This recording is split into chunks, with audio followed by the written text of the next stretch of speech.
TLA Plus is a high-level language for modeling programs and systems, especially concurrent and distributed ones. And it's basically formal modeling for correctness for the design of your concurrent and distributed algorithm. There does seem to be a mental barrier where people are like, yeah, that all sounds fine, but I'm just writing a CRUD app. I'm just going to throw up some REST endpoints. These formal methods and fancy tools, those are for people who are building hardcore stuff, right? But I think it's a false dichotomy, actually, because eventually every CRUD app ends up somehow having all kinds of stuff built in. I mean, I'm thinking like sending email. Well, yeah, exactly. So that's the classic one, right? Hi, this is Will. And this is Sri. Welcome to the Technium, where we talk about the edge of technology and what we can build with it. An optimistic look at the road ahead. How's it going, Sri? Pretty good. I've been sort of had a busy last couple of weeks, but I'm glad to be back recording. I'm pretty excited for our topic this week, actually. Yeah, new background, new Sri. So hopefully you also got a new drink going on there. Yes, I do. I have this new, it's a little hard to see, Oli Pop. It is a probiotic sparkling tonic. It's an orange squeeze flavored. Though probiotic anything. I haven't seen probiotic milk yet. That seems like it should be up people's alley. Yeah. I forgot to. I was at H Mart today and I forgot to get myself a drink, but I do have some Planet oat milk, more oat milk this time, and it's an excellent source of calcium and vitamins A and D. So hopefully it's much better than. Yeah, I remember you had some like mushroom drink and I nearly gagged when you said. Yeah, I think these set of drinks are much more palatable. Right, and also I noticed that like you don't take nearly as many sips during that particular episode as you do some of the other ones. So yeah, all's fair. So do you know what we're talking about this week? No, what are we talking about this week? Surprise. So we are going to be talking about TLA Plus. So TLA Plus is a high-level language for modeling programs and systems, especially concurrent and distributed ones.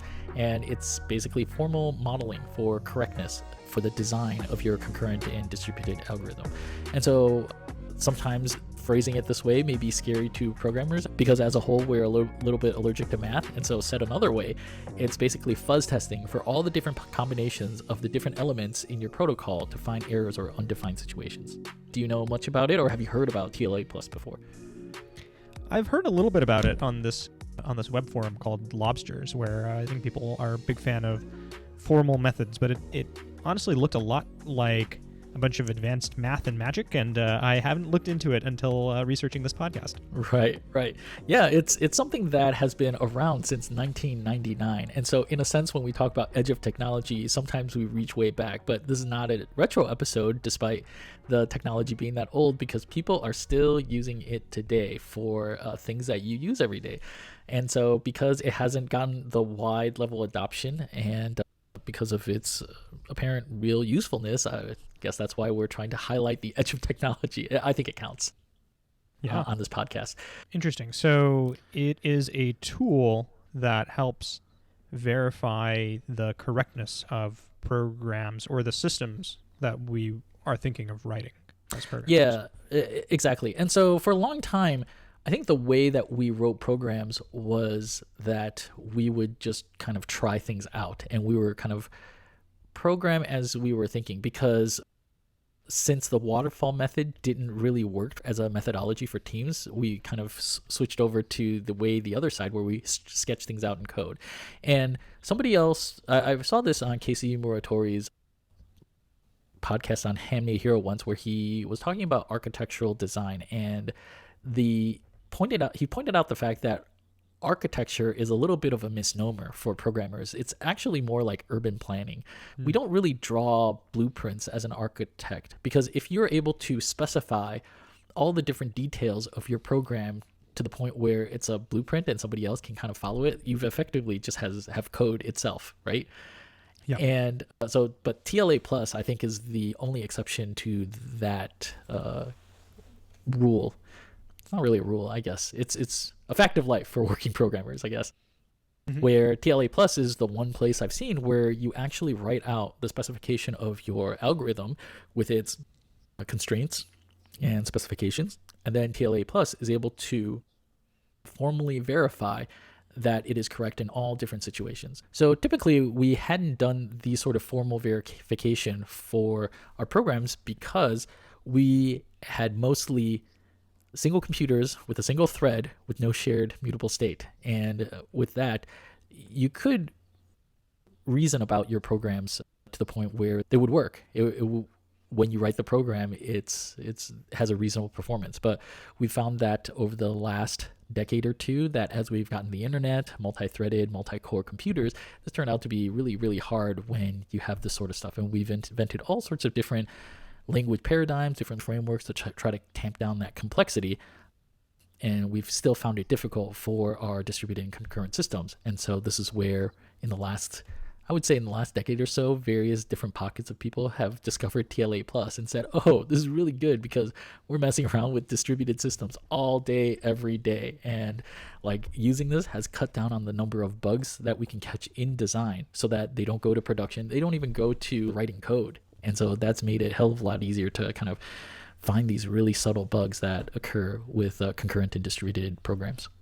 Yeah, I mean, I think that the complexity of things that people are building today, people just stumble into complex distributed systems almost by default. And so I think that it becomes important now more than ever that we have a way to sort of get a handle on that complexity. And one thing that I thought was really interesting when researching TLA Plus and formal verification methods generally is that when we think about how do we build distributed systems as programmers, our tendency is to think about changing the programming language that we use. So you often hear of things like, oh, well, Erlang is really good at handling concurrency. But when we're talking about formal methods and TLA+, these are not actually programming languages. These are specification languages that specify the design of the system that you want to build. And then later, the programmer ends up translating that specification into computer code. And so it's one step removed from programming languages. And I thought it was interesting. So I think TLA Plus was created by this person named Leslie Lamport, and he was giving a talk. Well, he's actually quite famous in the like distributed systems world. Very, like he's very the understated. Name, right? Yes, Understated. He has stuff named after him in computer science. So yes, and he's still alive, right? So that speaks to like, so it's not just this person for our listeners. Yes, no, he's a super influential figure. But yeah, so Leslie Lamport was actually giving a talk at Stanford in which he was introducing the idea of formal methods, and he had a very, very interesting way of breaking down or justifying the existence of these things. So when you're programming, there's 3 steps according to him. 1 is deciding what the program should do, and then 2, deciding how the program should do it, and then 3 is implementing those decisions in code. And only the last step, the 3rd step, actually involves writing code to be executed for computers. The first 2 steps, deciding the thing you want to build, and then 2, deciding how that thing works, is actually more of a design phase, where that is meant for humans to reason about, well, we're going to try to build a web browser, we're going to try to build a database, and here are the properties it should have, and here's how we define it to be successful or working. And so in those first 2 steps, that's where TLA Plus comes in, because it provides a language and a formalism by which you can say, here is the behavior of a system that I'm designing, and then it provides tooling so that you can feed that specification into some kind of verifier, and it will spit back out, this design achieves those goals, or it does not, and here are some failure cases. Yeah, that's a really good point, the summary that you gave after the rambling start that I had here.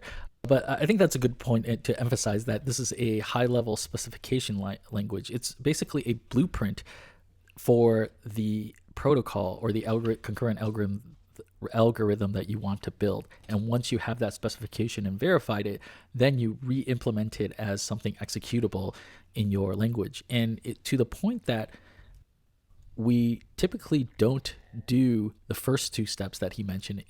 I think partially because we don't have the tooling for it. And also, isn't really applicable to problems in which you need to see it to really understand it. Because there are some types of like programming, especially like application program problems, in which like you don't actually know how this thing is going to work until you have something to play with, right? That then like stuff like TLA plus will not help you. But I think the tradition of doing so has swung too far, where we just do that for almost everything, because it's not only is the lack of tools in the first two stages, but also we've over applied it since like we figured out, oh, the waterfall method doesn't really work for a lot of programming. We have to just kind of shoot from our hip and see how this thing turns out. Yeah. One quote that comes to mind that frames this whole problem really well is this quote from the Introduction to the Structure and Interpretations of Computer Programs, one of the classic computer science Wizard book, right? The Wizard book, yes. Yeah. And the quote is, "Programs must be written for people to read and only incidentally for machines to execute." And so that's coming at it from the approach of your program is trying to achieve some behavior which should be understood by the humans who are writing it. So that's what people mean by like really, really good, beautiful, well-written code. And only incidentally do you take that and you feed it to the computer and it should do the right thing. And I think that is a very, very hard goal for the average programmer to achieve, to write programs that are so beautiful that their behavior is immediately understood and only incidentally it was for machines to execute. But I think that with TLA plus, that's taking a different approach and saying, you know what, like write the code for machines however the machine like needs the code to be written, but write another specification which is for people to read and for a verifier to verify. Yeah, that's a really good point, because like we've typically conflated the two steps, and that's partially what I was trying to get at with the lack of tools in the first two stages, because like the programming language have to serve a couple different masters with conflicting goals. And so one is that it has to be executed, right? Code is basically thought that can be executed by a machine. And then the other thing is the code has to be read and understood by humans, and that has another set of affordances, and oftentimes these two can clash with each other. And so by splitting out TLA plus into something where people can reason about things and use a computer as a tool for reasoning, but it's not the final executable code, that really kind of compartmentalizes the conflicting design goals, not of just the tool, but of like the phases of thinking. And so I think that's well put. Yeah. So we've talked around this idea. We've justified why somebody might want to use this kind of tool, but what are some of the details that are important to know in terms of like what does this language look like? What do these tools look like? How do you use them? Yeah. And so when people talk about TLA plus, they're often talking about something called pluscal, excuse me. And pluscal is something that is a little bit more familiar to everyday working programmers. It looks like a programming language in which you can specify variables and loops and, basically write out the algorithm as you conceive of it. And then what you can do in the toolchain for TLA plus is you transpile pluscal into TLA plus. And TLA plus on its own looks like formal logic, or it looks like logic programming effectively, where you specify a declaration of all the different types of events, the states, and the constraints on those events and states. And then when you run that TLA plus specification onto a running model, then it could basically fuzz test all the different combination of your algorithm and protocol and try to find instances in which the constraints were violated. And so, for example, in concurrent and distributed algorithms such as Paxos and Raft, those are algorithms in which you try to get consensus between a whole bunch of nodes that are on a network. And I've never actually studied it, but I've heard that Paxos is quite complicated, and for a long time people have actually had wrong implementations running in production. And you don't notice, because a lot of times these concurrent and distributed algorithms have bugs that are really subtle. The bugs arise from a low probability sequence of 30 some odd events that have to have happen in that particular sequence in order for it to occur.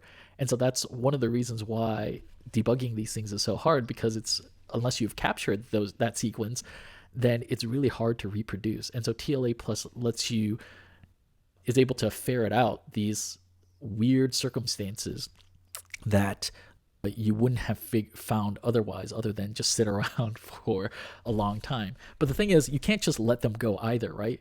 Because as we build these systems to be bigger and bigger, like as Google can well tell you, when you have low probability events on a large number of machines with so many people using it, they're going to happen more often than you think that they normally would.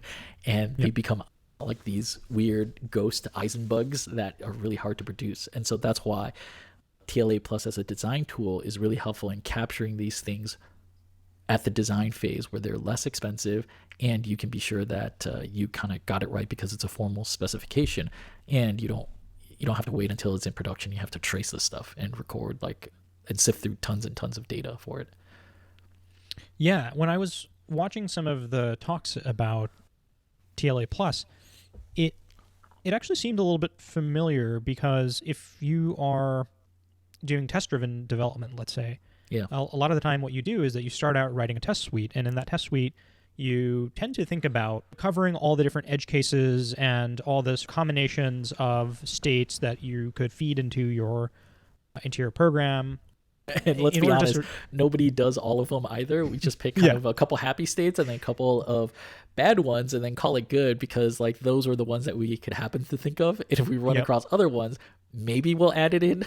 But exactly. So that's what you're talking about, right? Yeah, exactly. It's like it's very, very insufficient, but like that's sort of what we're trying to do. And actually, that's the optimistic case of people doing test-driven development, where they write the test suite first. More often than not, what happens is you write the implementation first, and then you think of all the tests afterwards, which obviously biases your, because once you know the implementation, it biases the set of tests that you think of. But at any rate, it seems like TLA Plus is similar to that in that you don't actually write all the test cases. What you do instead is to specify at a high level, here are the set of states that, let's say, one of the processes or one set of entities in the system can take on. Here's a set of another states and another set of entities that in the system can take on. You specify how these two things interact in the process model, and then you, like you said, you feed it into the checker, and it basically does something like fuzzing, where it actually just explodes all those states and all the possible paths and interactions that they can have, and exhaustively checks them and says, okay, you've covered all of the states that your program can fall into, or you didn't specify, like your program can fall into this state for which you have not defined any behavior, or you can actually add some assertions about the state of the world that you want to be always true, some invariants, and then the checker will also say, like, for all the states and all the paths through your program, do those invariants hold, or are there any failure cases where you break those invariants? And it'll actually present to you the sequence of states that break that invariant. And what was really interesting is that in a lot of real-world systems that people were using TLA Plus for, they wrote a specification which seemed reasonable and seemed like it would work, and the checker actually found a bug which required an intricate dance of 17 steps, 30 steps, in which you have like two concurrent processes sending multiple commands simultaneously or whatever, before it would trigger the failure case. And so that's something that no unit test writer would ever think of doing. Yeah, exactly. It's I think it's best to think of TLA Plus as just one more tool in your tool chest to help verify the correctness of your program, especially when it counts, and especially when the bugs can be subtle outside of just unit tests and integration tests.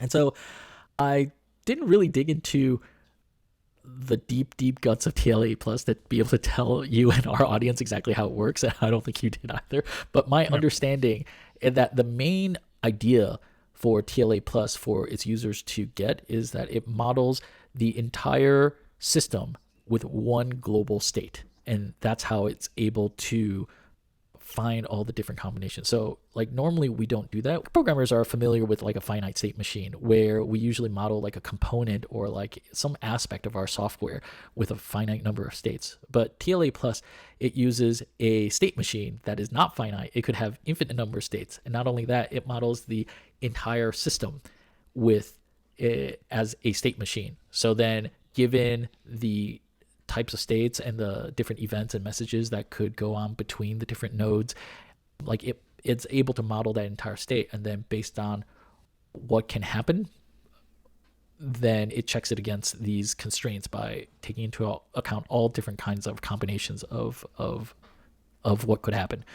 People are using TLA Plus in a lot of industrial uses, and you can find this on TLA Plus's website pretty easily, which we'll link to in the show notes. But presumably, they put it there because you need testimonials from people to convince programmers that formal methods have a place in your tool chest. And what better way than to get the big companies of the day to say, hey, we use this, and if we're successful and we use this, then maybe you can too. So, but to be fair, one of the companies that use it is Amazon for their Amazon Web Services, AWS, and they famously wrote a paper about it, and they iterated and reiterated that for them, TLA Plus was used to find bugs in the system designs that could not be found through any other technique that they know of.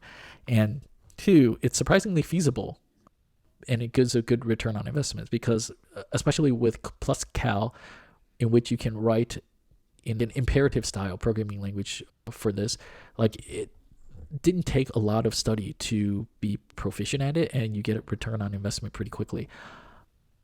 And so we'll link it in the show notes, but to read a quote, the only one I'll do this episode, is that TLA Plus is the most valuable thing I've learned in my professional career. It has changed how I work by giving me an immensely powerful tool to find subtle flaws in system designs. It's changed how I think by giving me a framework for constructing new kinds of mental models by revealing the precise relationship between correctness properties and system designs, and by allowing me to move from plausible prose to precise statements much earlier in the software development process. And yeah, I mean, that's pretty glowing review for TLA Plus. And you can find this sort of stuff for people that work on cloud computing sort of things, from like Microsoft Azure to people working at Dropbox. And so that's pretty par for course. Have you seen other testimonials like this? I've seen testimonials also probably on the TLA Plus website, and there are actually a set of folks who are very vocal proponents of TLA Plus specifically, and then these formal methods generally. I think some folks that I've seen writing about it on the internet are like Hillel Wayne and a few other names who are trying to promote this use in industry. And I think like all of those case studies that I hear are that such and such very big important system, they thought it was working, then they used TLA Plus and discovered that there was actually a very important class of bugs which nobody, like all the smart people who were working on this, like never could have anticipated, and it saved the company from embarrassment / saved them Money. millions of dollars or money or whatever. I think what I'm curious about is working at a company that doesn't currently use these, how do I, as the neighborhood programmer who has heard about this, how do I convince all the people in my management chain to use these things? And maybe the answer is show them amazing case studies at all these other fancy companies. Yeah, I think that helps. And I think in one of the Amazon papers, they said that they tried to present it as what it was initially and called it like a formal verification, and other programmers immediately shut that down. They're like, I don't want to do anything with math. But then when they called it like fuzz testing, they're like, oh yeah, I know what that is. Like, I'm all for trying like a fuzzing tool or something like that. So it could be just the way that you present it that'll get other engineers on board. But I think mainly if you're tasked with designing something like a concurrent or distributed system or a protocol between different computers, then you could take, nights and weekends or a couple days to learn TLA Plus. And according to the different testimonials, it didn't take too many people to get up and running with it. Compared to what Simon Peyton-Jones, like one of the contributors to Haskell, what he says about people that discover other formal verification programs like Coq and ADA, like he says you don't hear them you don't hear from them for about a year or so before they come up for air, and so I don't think it's anything like that. And so the bang for the buck seems to be pretty high for TLA plus for these specific class of problems where you're dealing with concurrent and distributed systems. Cool. Yeah. So with that, why do you think it hasn't really gotten that popular? Actually, it's still not very popular. So I have an idea in my mind, but why do you think like most programmers, we would say, have not really heard of TLA plus? It's a good question. I think that the idea of a separate design phase that is independent of the implementation phase is actually, I would say, still not widely acknowledged or practiced idea. I have, for the past couple of years, been working at a very large engineering-driven company, and the one thing that I have learned is the idea of writing engineering design docs for any project before I embark on it. And so, but that practice seems almost unique to the company I work at and a few other peer companies that are large and engineering driven. But I think that if you go to most startups, small organizations that write code but are not necessarily engineering driven, I think that a lot of them tend not to have a very formal design phase to their software. So I would say just the idea that one should design software and have that design be vetted before jumping into the implementation is actually, I think, rarely done. And then that's even one step removed from you should encode your design in a computer verifiable language. That's like even one step. Right. It's 2 steps away from most things. I think to that, most programmers today use writing code to think. And like I said earlier in this episode, that formal specifications work for a specific class of problems, because if the thing that you're trying to discover is whether this is something that users actually want to use, then that's not something that you want to use TLA plus for. That doesn't make any sense. And so the only way to kind of figure that out is to bang something out and try it out yourself, or like try it out on other people. And so, but I think we've taken that philosophy, that I guess agile, a little bit too far into everything where it doesn't belong. And I think one place where it doesn't really belong is in designing concurrent and distributed algorithms. But I think for a lot of people, if you're not aware of the existence of TLA plus and all you have are unit tests, integration tests, and like monitoring in production, then I guess that's what you're going to go with, right? So yeah, exactly. Actually, I'm curious because I think you've worked at a very different set of companies than I have. I tend to be, I think, a little bit smaller and scrappier. What's been your experience with how rigorously are people thinking about their designs of their architecture before jumping into it? Yeah, I mean, it's no surprise, but maybe it's a surprise to people that are consumers of internet products. It's basically none at all. A lot of times you just kind of bang it out and hope that it works. And if users run across a bug, usually it's not catastrophic because we're not making things that affect people's health or daily, like their lives. It's not like a life or death situation. So it basically gets handled in some order of prioritization. But I think where these problems manifest themselves is that for the programmers, they find their systems get to be more and more complex, and they can't exactly put their finger on why. And so the thinking from management is always just throw more people at it, but that exasperates the problem. And so it gets to a point where it's just so hard to understand, but it's working, but and it takes effort to kind of untangle it, that people just kind of live with it. And we just have a lot of these sort of systems if they live, right? Because like if the company fails, then nobody cares because the whole thing dies. Like the way that we currently solve this problem is that we kill everything with fire. Like if the company runs out of money or whatever, that would have all been effort wasted trying to untangle it, right? So we just kind of wait until it's relatively successful. So it's always like a larger company programmer's problem to deal with that sort of thing for like some sort of future programmers. And so that's kind of the state of our industry right now.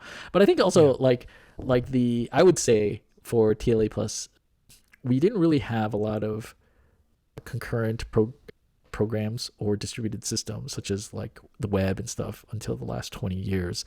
And so I don't think, and we didn't have cloud computing until since 2008, and so I think I also think most programmers don't have to deal with this stuff because we try to abstract it away from most programmers. Because like the way that a lot of programmers deal with concurrent writes is to use a database, and we leave it for database programmers to figure out how to do this stuff, right? and I think finally, a lot of programmers are allergic to math, surprisingly. I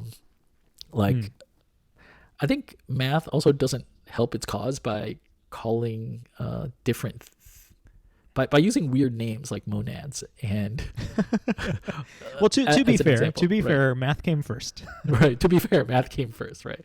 But I think the leap from academia to industry is still a pretty wide gulf, and it takes a certain specialized person to be able to straddle the two, and we don't have a lot of those, and so that's part of the reason why the adoption is so slow. So slowly but surely it'll get there, but it takes on the order of a couple decades, I think. Yeah. I mean, there are a lot of thoughts that came up when you were describing that, and one of the, you mean when I'm things. Rambling? Yes. So yeah, I'm curious, like what sort of thoughts came up as a result of my rambling. Well. So when we were doing the small talk episode, I was romanticizing / lamenting the fact that we don't see a lot of grand visions and grand plans for the future of computing, where people like lay out this beautiful roadmap. Right, the way that they did at Park with Smalltalk. And I think we went into this idealism versus pragmatism and the economics of building software, where I think you made a very, very similar statement, which is that, well, that's all well and good, but there's no point in doing it unless you know that what you're building is going to work, right? So we've gotten into this culture of build something, put it out there, validate it, and 99% of the time it's just going to fail anyway. So who cares? Like, why verify? And so even apply to problems that shouldn't be done that way. We applied it across the board, because if the future is unknowable, which is not necessarily the case, but if the future is unknowable, the only way that we can figure out how to get to there is to shoot first and then aim later. Yes. Shoot first and aim later. I remember you using that phrase. I think that's a really, really great way to capture, I think, the way things are done. Yeah, and so I think that it's interesting because I think when you think of the class of programs that are written, we do have this distinction or delineation between programs that matter or are like hardcore foundational things like operating systems, database systems, distributed systems, and then you have the so-called CRUD apps that the universe of things that people actually touch and use. Yeah, exactly. And there does seem to be a mental barrier where people are like, yeah, that all sounds fine, but I'm just writing a CRUD app. Like, I'm just going to throw up some REST endpoints and it's going to like do some random shit. These formal methods and fancy tools, those are for people who are building hardcore stuff, right? Like, I'm not building that. But I think it's a false dichotomy, actually, because eventually every CRUD app ends up somehow having all kinds of stuff built in. I mean, I'm thinking like sending email. Yeah. Well, yeah, exactly. So that's the classic right. one, right? I forget which law that is.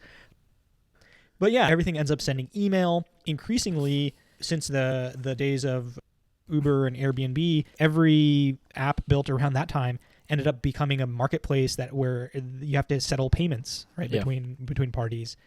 And then now we're in this world of Web3 as well, where payments are baked in and you are dealing with even other different kinds of transactions. And so I think people tend to underestimate, if what they're building is successful, they tend to underestimate the eventual complexity of what they will have to grapple with, right? Yeah, actually, you mentioned this in an earlier episode also, in which it's like a sudden, how did you put it? Like a sudden state transition, or like the complexity just ramps up quicker than anybody expects when you're not careful. Yeah, exactly. It sneaks up on you. At some point, you end up building something that works, and then you're just sort of not ready because you're still in the mode of like scrappiness. Right. And so I guess I'm emphasizing this point over and over again because it's like I think a lot of the programming paradigms and tools that we have come from an era in which we had a single computer with a single thread that wasn't connected to any other computer.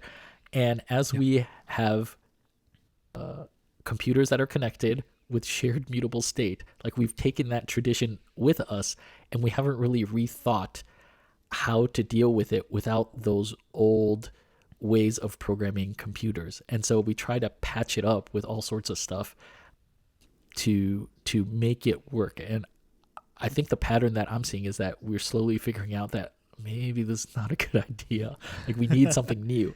And so like a lot of working programmers don't have that foundational answer ready on hand, and we have to end up inventing it.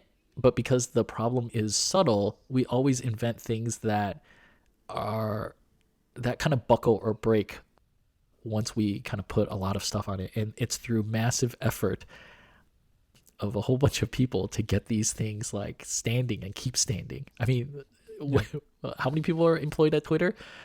A couple thousand, right? Right. And so sometimes we were like, what?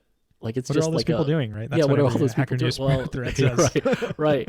But these things are huge systems with a lot of complexity involved, and I think it's nothing as easy as a job that nothing is as easy as a job that you don't have, I guess is one way to put it, and so, or a job that you don't understand. But yeah, I mean, like, I guess what I'm trying to get at is like I don't exactly fault programmers either. And so one, it's that a lot of times what you're trying to do initially is to solve a type of problem that TLA plus won't be able to help you with, right?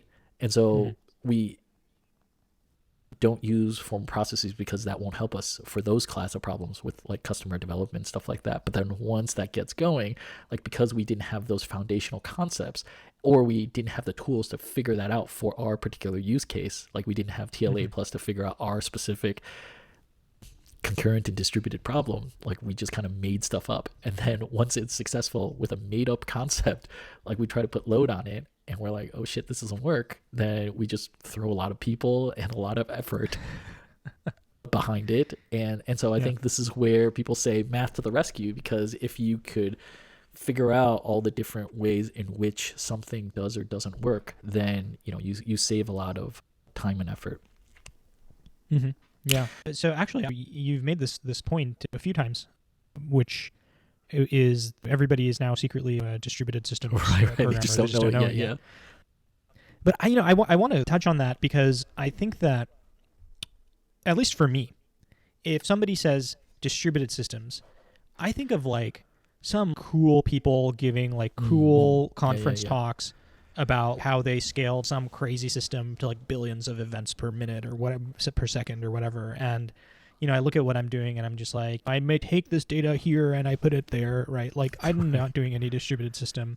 But I think nothing could be further from the truth, because like that's if you're moving data around a network, I mean that's one of the main things. Yeah. But I was just thinking of like, what are some examples that people are familiar with that probably didn't seem like distributed systems to the people who were building them, but when they didn't work, they became like really annoying. And I think like a Google Chat or Google Hangouts had this problem for a long time of like it was somewhat non-deterministic where your notifications would be sent. Would they be sent to your mobile app, or would they be sent to your browser? And like nobody could tell where the notifications would happen, and there'd be all these like confusion where like it would get sent to the wrong place somehow because it would think that session was active, and then you just wouldn't see all the messages, and then you wouldn't respond to the person for hours, and then you'd be oh sorry, like that somewhere out on the internet there's like a flow chart of how Slack decides where to send their notifications. It's more complex than you would think that it would actually be. Yeah, exactly. You don't think of these as distributed systems, but you certainly have some state, whether that's like your notifications, the little bell icon, whatever it is that you are trying to, these services are trying to sync in some central way, but then make visible on all these different clients that are accessing them concurrently. Yeah. And so this seems like a simple product like feature, right? Like you could imagine as a working programmer, you're tasked with implementing that. The PMs are like, how long is this going to take you? Like maybe a couple days, 2 days, 3 days? Yeah, exactly. This is And exactly you don't the want to kind of say thing where no, and so you like, sure, 3 days maybe. I'm gonna multiply by 2, so let's say 4 days, and so we'll just bang it out, right? And so you figure yeah. out all the normal use case, like the happy paths, and then write a couple tests for some failure cases, but you don't notice like all the weird stuff. But that just gets pushed out to like some far time horizon, smeared over the future, where all these bugs happen. You have to keep going back and fixing it, or maybe it's like some other engineer's problem because you already left the company.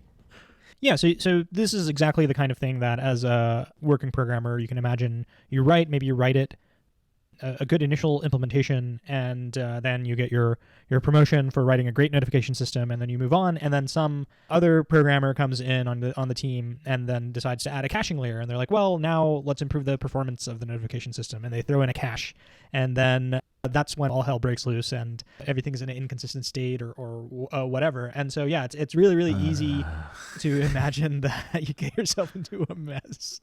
Well, Sounds like and you've the had some engineer that experience with like this. introduced the cache, like he gets promoted because like he aka solved the problem, but really he introduced another part into the system which increased the complexity, and now everybody else has to deal with it. I don't Yeah, know. exactly. As you can tell, it's from personal experience. Yeah.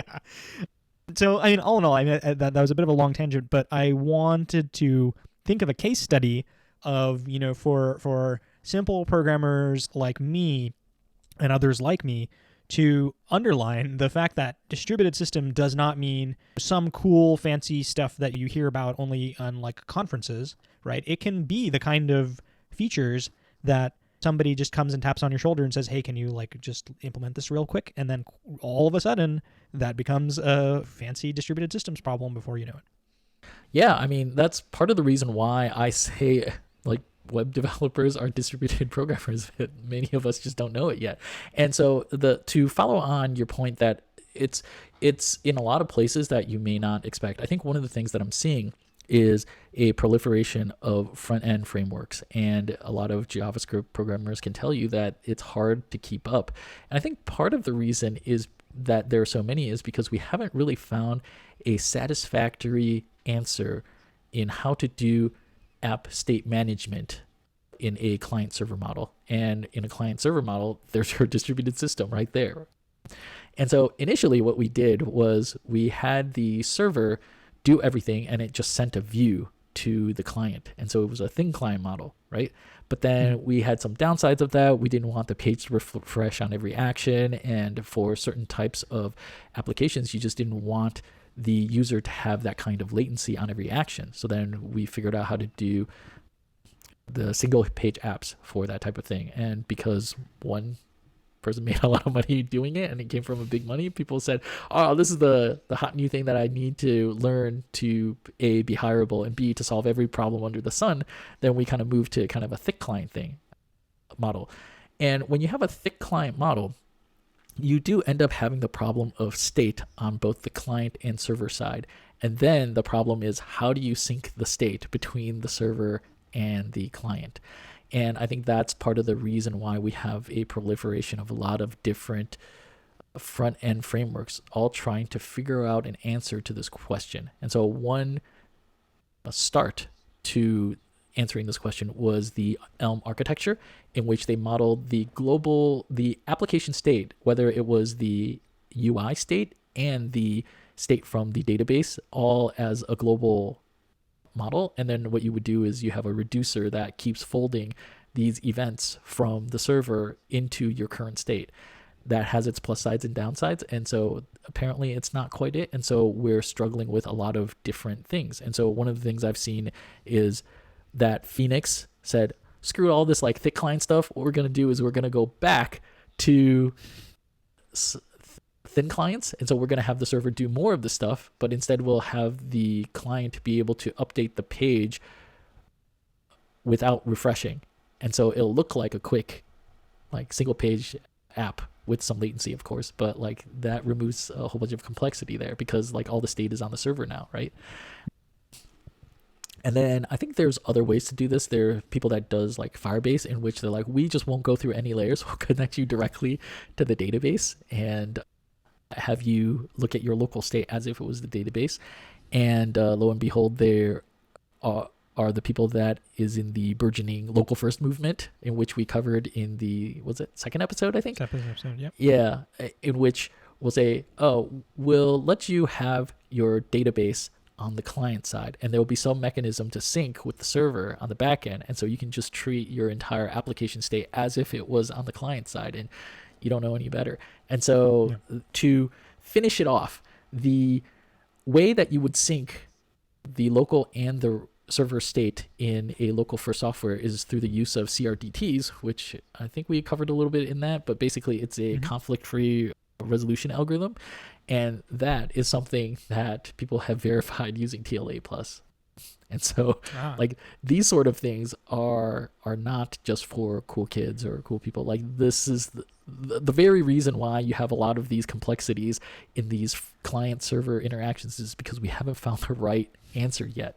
And so people are just like trying to figure this out. And through all that thrashing, everyday working JavaScript front-end developers are like, which one should I choose so that I can have a steady job? That's not the actual answer. You should try to find one that is answers like, how do we sync state between like two remote computers? I think that's the fundamental problem people are trying to figure out.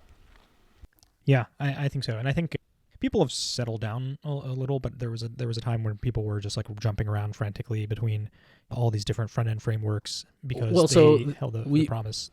We've settled down in terms of how to manage state with the DOM state, because definitely I think you're referring to the fact that React came on the scene and seemed to have dominated. And so now most front-end frameworks do some sort of like the shadow DOM or something like that, and to be able to declare components as a pure function of state. And so we figured out how to manage state on the client side between the client application code and the underlying browser state, but we haven't really figured out what to do on the other end of things where we're interacting with the server and database. Yeah, definitely. I think that's going to become important, and as people are even going further into Jamstack and serverless. Yeah, Jamstack. Our favorite. Where serverless actually means you're adding even more servers. I was actually reading about how do you do like cron jobs and like repeating schedules with the serverless architecture, and the answer is you sign up for another service which sends you a webhook to remind you to run a job periodically. Like it will call an endpoint every n hours, every n days or whatever. And so it's like, oh, this is another server. This like you're like I've added another dependency. A distributed dependency at that, right? And so if anything, Jamstack developers, I mean, if you have a whole bunch of serverless components that are talking to each other, not just to your application, people try to hide distributed stuff from you, but it's a leaky thing. We haven't found a great abstraction for everything, so something's going to leak through.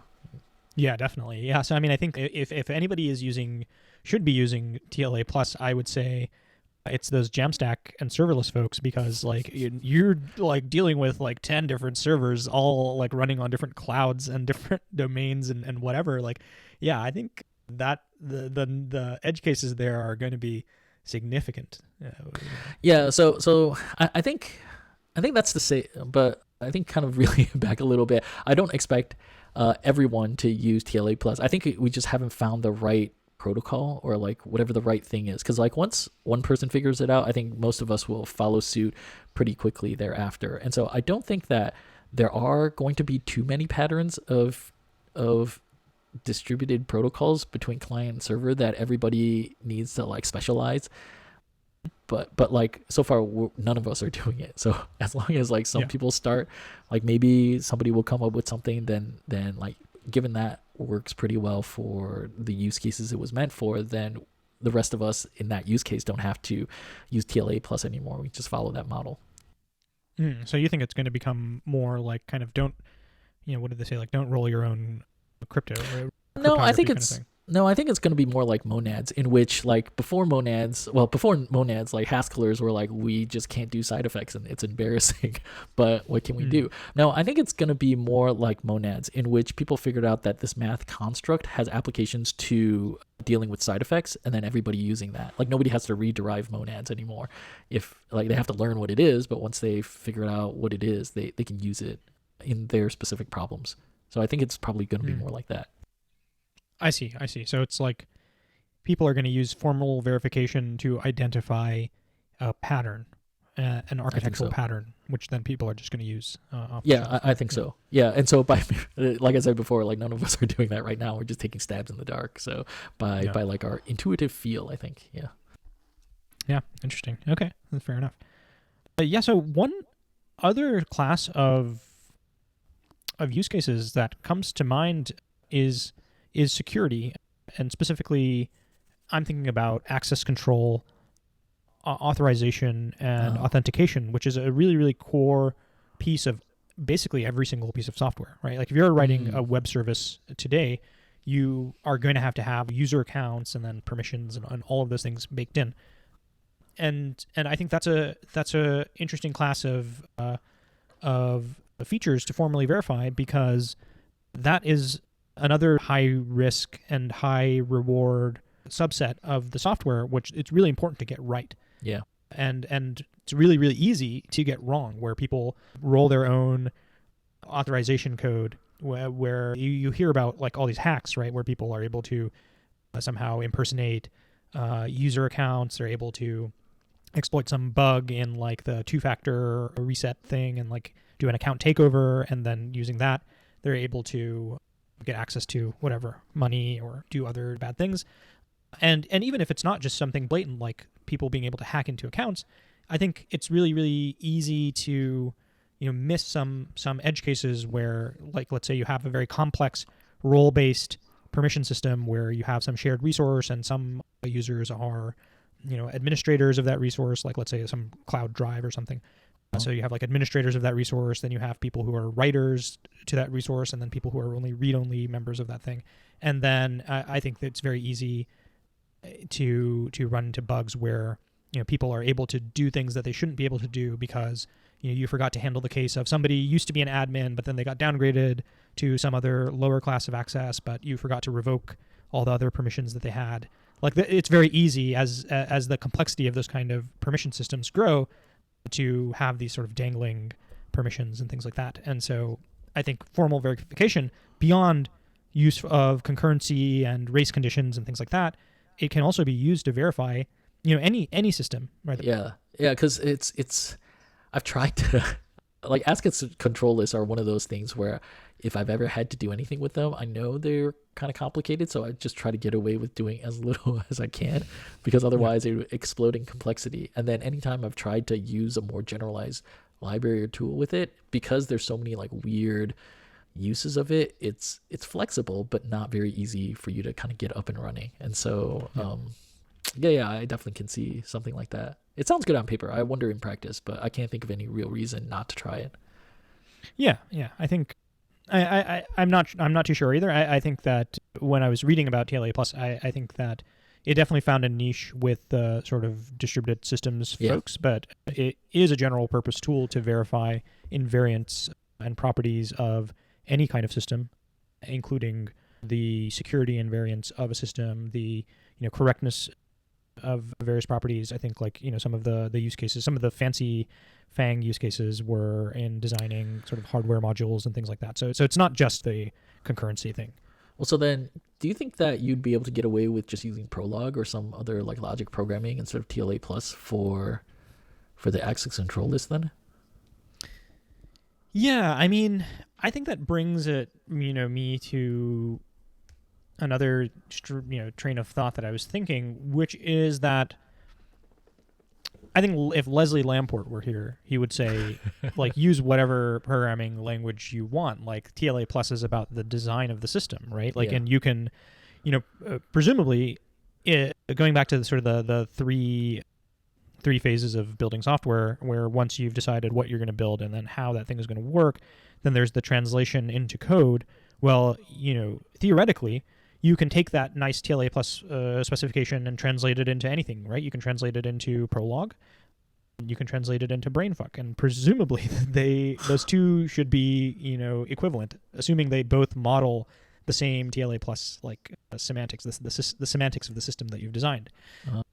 But I think that there is a, potential for loss there, right? Like I think that, if you pick a language that is well suited for the domain, like you mentioned, maybe a logic programming language for access control lists, I think you'll have a greater success in successfully implementing the design of your system into executable code compared to if you picked a very bad target language like C, for example, which like you're going to like introduce all kind of weird like memory leaks and things like that. And so, yeah, I wonder if it's possible that you can actually merge the design and implementation phase back in a way similar to how people are increasingly doing like type systems, optional typing, or like progressively typing dynamic languages now, like how Python now basically has a type checker, which is optional. Oh, really? But you can put it there. Yeah, it does. Or, I'm thinking about the way that people are embracing TypeScript now, where you can use untyped JavaScript from TypeScript, but of course, if you want to start using the type system of TypeScript, you can, and it affords you some correctness guarantees and things like that. So I wonder, is it possible to have some hinting, like TLA plus like hinting as you're writing the program, so then it's not a separate, entirely divorced phase, but rather it's something that can be verified along with the implementation of your program. Calling JetBrains, I mean, maybe. Huh. Yeah, that's an interesting thought, because right now the only way that a lot of people are used to thinking through the problem is either by drawing boxes on a whiteboard and standing with their colleague, or just writing out the actual implementation of something.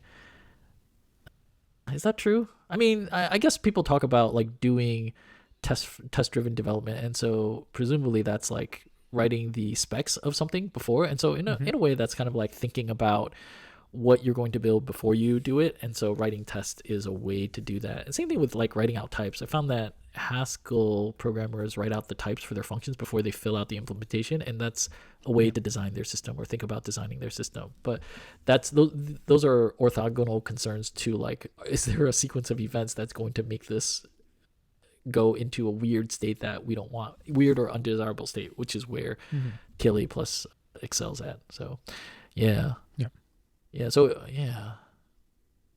maybe a distributed access control list is exactly where TLA plus would shine.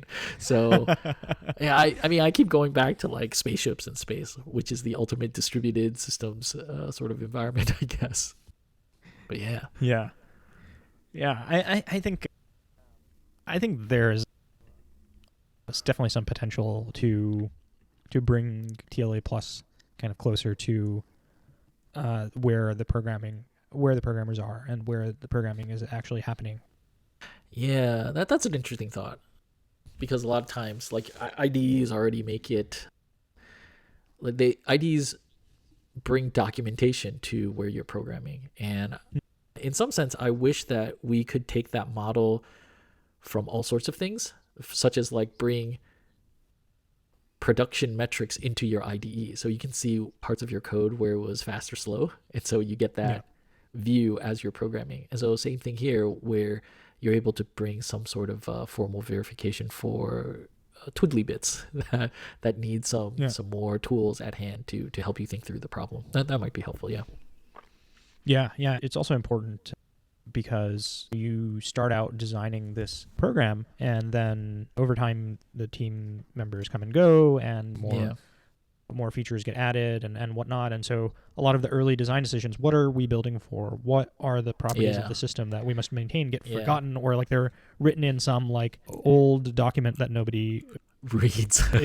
Nobody reads. And it's basically all of this knowledge or all of this design is happening out of band, away from the code base, right? And so that makes it really, really easy to diverge. And I think it's really interesting, like you're saying, can we bring it into the tooling? Can we bring it closer at hand, so that when you're working on something, maybe you can quickly pop in and say, okay, what was the formal semantics of the system? Like, let me make sure that I'm respecting that or what. So you mentioned that, and one of the things is if you're going to add new features, you can go back and refer to the spec, and it gives you some guarantees that you're not going to break the entire system with subtle bugs if you're going to add a new thing. Just like integration testing gives you some guarantees so you can actually sleep at night.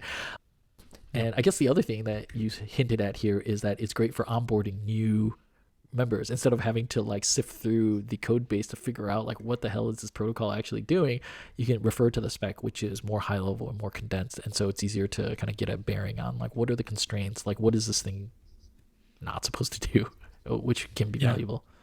Yeah. So yeah, I mean, I think we've covered a surprising amount of ground here, given like the two of us don't really use TLA plus. Like, unlike some of the other stuff where we've had like years of knowledge and deep experience with it, like here, I think it's something that we both kind of researched and had to kind of try out on our own. I'm surprised that we had so much to say about it, but I think that TLA plus is the use case of TLA plus is indicative of something that bites both of our asses all the time in day-to-day work, in which like there's a certain complexity of problem that rears its ugly head because we don't have good tooling for a particular class of problems. And so I think that's where the resonance is coming from for both of us. What do you think? So like, do you think that, well, besides like getting tools closer to where programmers are working, like how else do you think we should like get there? Like, because we've already established that TLA plus is valuable in these particular types of problems and the problems that really gets our goat, right? But like, so how would we make it more prolific? Like we've already talked about, like if it was more prolific, then maybe you would be able to apply it to those things. I mean, I think I said this at the end of, I think the Unison episode or some other episode, but you know how everybody started giving a damn about Erlang after WhatsApp got bought? It was like, oh, these like 10 dudes like built $1 billion company and they were handling like half the world's messages just on this one box or whatever. And then like everybody started caring about Erlang, and then like it had a little renaissance with people building Elixir on top of the Erlang runtime and all of that. And I think I was saying, you know, how does Unison get popular? Similarly, like there's got to be a breakout success where some company used Unison, and then everybody's like, well, look, like they managed to build this incredibly complex system with half the resources that we think. And I think similarly, I think with TLA plus, there's got to be some amazing story like that where like somebody builds a unicorn. I can see the headline now, right? Like, oh, like, I don't know, the Zombocom or whatever it is. Yeah. Like, is $1 billion company because of formal methods, especially TLA plus. And that's all they did, right? That was their core offering. Yeah. Yeah. I think like the TLA plus testimonials are great for, I think, folks like me who are working in a large corporation and I have to justify to my manager and my director or whatever, like, hey, maybe we should use this for my team. But I think that there still need to be some stories and breakout successes at the smaller end of the spectrum. Right, to preempt, so to preempt them from growing to a size of company where you then have to deal with it at a big company size. Yeah, exactly. So I don't know. I think somebody has to take a risk. Maybe some startup, very optimistic, idealistic startup, has to take a risk of building their thing on this technology and then also being successful in the market, right? Like, it's no good if they build all this and then they fail, because then everybody will be like, well, look, they failed because they did all this math shit. And so I'm thinking then, like, what sort of like programming, like what sort of startup would that be? And I think only crypto jumps to mind right now because they're all about distributed systems. Yeah. I mean, I can definitely see formal methods being used. I mean, definitely for the distributed system part, as well as the fact that, you know, I know smart contracts have a huge possibility for exploitable bugs and things. And I remember there was like some bug in the OpenSea NFT contract, and somebody like basically stole a bunch of NFTs and stuff. And so I mean, so the bugs that happen that you normally hear about, those are a problem with the language design and like VM design. It's not really it's less about the distributed system sort of stuff. I would say like that is for the people that are actually designing a new blockchain, or like people that have to handle the node communication between different miner, or like the mining software. Yeah, that's probably, I haven't seen it mentioned, and maybe it should be. Actually there's this one, a company, I forget, its name eludes me, but for a while they were basically like this certifying body that everybody, all the big crypto projects would say, oh, we are certified by, I don't remember the name anymore. Consensus or something yes, else? Consensus, yes. and basically it meant that they hired these fancy folks to like look at their smart contract and make sure that it wasn't just like a flaming pile of garbage like design. Oh, you mean like, yeah, no. There's a couple different companies that do like security audits for smart contracts, but even then, like the like the audits that they do there they're not like distributed system problems. They're usually like the Ethereum programming language Solidity. It was designed badly, for the lack of a better word. There's a lot of leaky abstractions where you can just shoot yourself in the foot. Like people say C++ is bad, but like there's so many foot guns in Solidity. I think also it's a different programming environment, so that takes a little bit of getting used to as well. But but those aren't distributed computing. Well, I was going to say, but you don't only going back to the point of you can use TLA plus for verifying the properties of any program, and I see. Yeah. I see. Yeah. I see what you're saying now, because so one of the things is, so for example, in Solidity, there are no linear types. And so linear type is something where, I guess you can think of it like Rust borrow checker, in which like you make sure that there's only one owner, or like you can only use a variable once, that sort of thing. Those are linear types.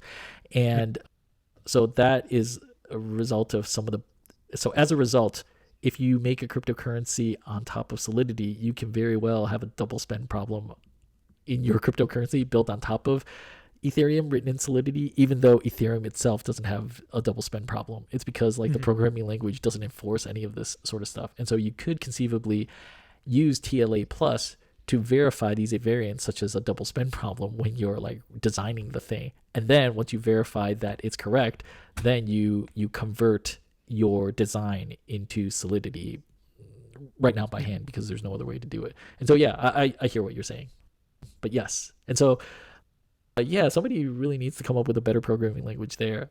For a while, Facebook's like own cryptocurrency initiative, originally called Libra, I think, they wanted to have a programming language called Move, which was based on linear types, which is this like non-copyable variable thing that you can only use once property. Interesting.